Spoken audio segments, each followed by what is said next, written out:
창세기 21장 말씀 나누겠습니다.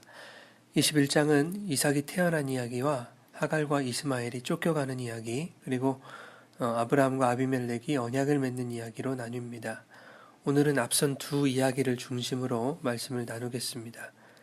1절에 보면 여호와께서 말씀하신 대로 사라를 돌보셨고 말씀하신 대로 사라에게 행하셨다 말씀합니다. 여기서 돌보셨다는 말은 방문하셨다는 뜻입니다. 18장에서 아브라함이 여호와의 일행을 대접했을 때에 내년 이맘때에 내가 반드시 내게 돌아오리니 내 아내 사라에게서 아들이 있으리라 하신 말씀이 떠오릅니다.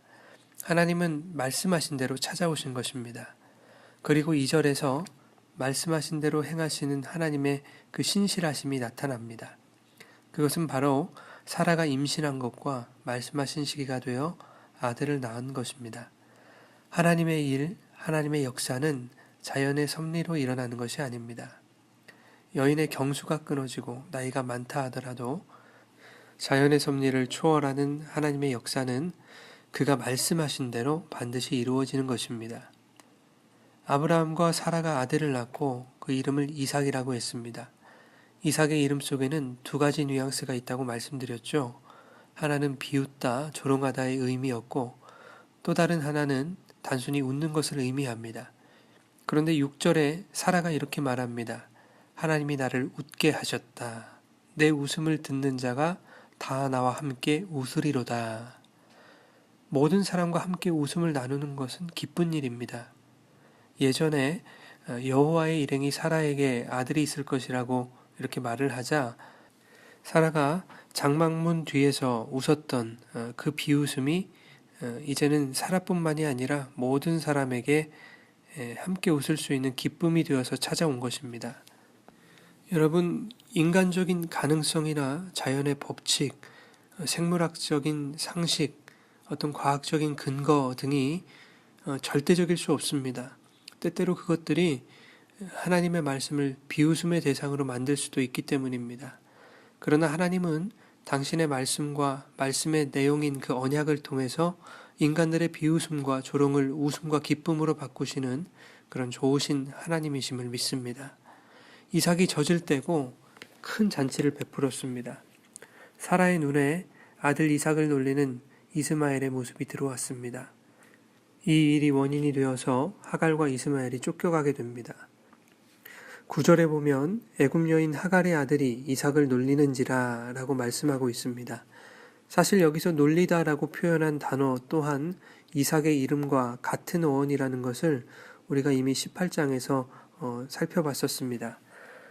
원어적으로 보면 이삭을 놀렸다는 이 문장이 두 가지로 해석될 수가 있겠죠. 이삭을 조롱하며 놀더라와 이삭과 웃으며 놀더라, 이렇게 두 가지로 해석할 수 있는 것입니다.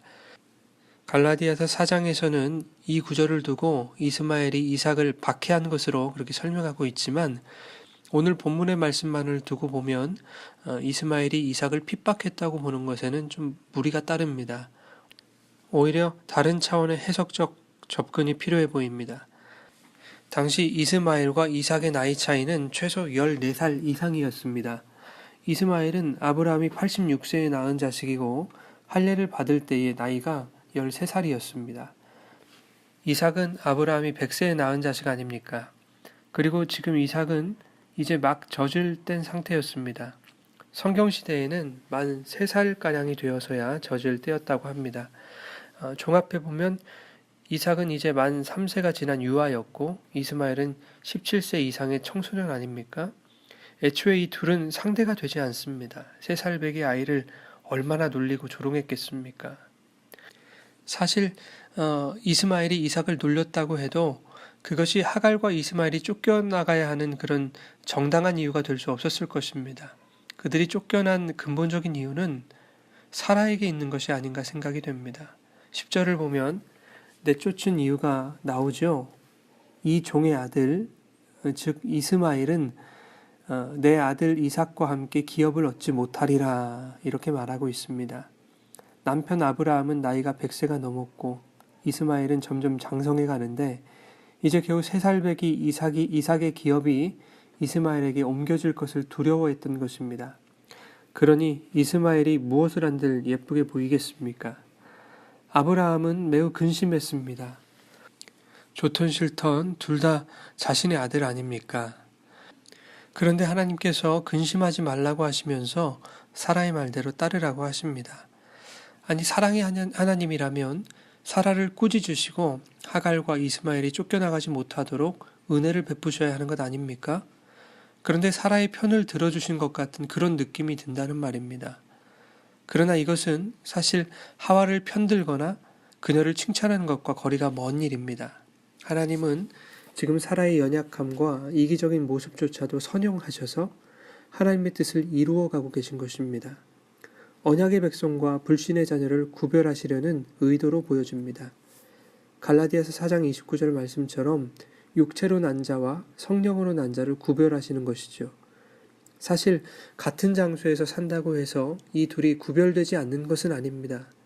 그러나 하나님은 인간의 잘못과 연약함이 초래한 되돌릴 수 없는 일, 즉 본문에서 하갈과 이스마엘이 쫓겨가는 그 일들에도 하나님은 그것들을 선용하심으로써 당신의 계획을 차질 없이 이루어 가시는 것입니다. 하나님이 마냥 사라의 편을 들어주신 것이라면 하나님은 하갈과 이스마엘이 어떻게 되든 신경 쓰지 않으셨을 것입니다. 그러나 하나님은 그들 또한 돌보셨습니다. 여러분 상상해 보십시오. 저 중동 한 복판에서 먹을 것이 없어 언제 죽을지 모르는 두 모자가 피골이 상접한 채로 고통과 슬픔에 쌓여 있습니다. 엄마는 아이가 죽는 것을 참아 볼 수가 없어서 조금 떨어진 곳에서 통곡하고 있고, 아이도 이제 곧 닥칠 죽음의 공포를 느끼며 펑펑 울고 있었을 것입니다.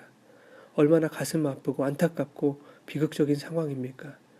그런 그들에게도 하나님이 찾아가신다는 것입니다. 하갈아, 무슨 일이냐? 두려워하지 말라. 하나님이 아이의 소리를 들으셨다. 그가 큰 민족을 이루게 하리라. 하나님은 모든 사람에게 은총을 부어주십니다. 우리는 그것을 흔히 일반 은총이라고 말하지 않습니까? 따뜻한 태양빛과 온 땅을 촉촉하게 적시는 단비는 모든 사람에게 주시는 하나님의 은총입니다. 하나님의 사랑과 은혜는 온 세상에 편만하게 두루 펼쳐져 있습니다. 그런데 일부 그리스도인들은 하나님의 사랑과 은혜에 대한 잘못된 인식을 가지고 있습니다. 인터넷에서 이런 글을 읽은 적이 있습니다. 한 기독교인이 전 세계 어린이들을 돕는 구호기관 종사자에게 이런 질문을 남겼습니다. 매월 후원을 하고 싶은데 기독교인 아이들만 돕는 거 맞냐는 질문이었습니다. 맞으면 후원을 하고 아니면 안 하겠다는 것입니다. 답변이 달렸습니다. 하나님의 사랑은 기독교인과 비기독교인을 구분하지 않습니다. 하나님은 모든 사람을 사랑받을 존재로 만드셨습니다. 우리는 비기독교인 아이들에게도 변함없는 하나님의 사랑을 전하여 그들이 하나님을 만날 수 있기를 기도하고 있습니다. 이렇게 답변이 올라왔습니다. 이런 답변 밑에 수많은 댓글들이 올라왔습니다. 그럴 돈 있으면 기독교인 아이들 먼저 도우라고, 예수 믿고 천국 갈 사람들 살려야지 도와줘도 예수 안 믿고 지옥 갈 사람들 왜 도와주느냐고, 이런 류의 댓글들이 참 많이 달렸습니다.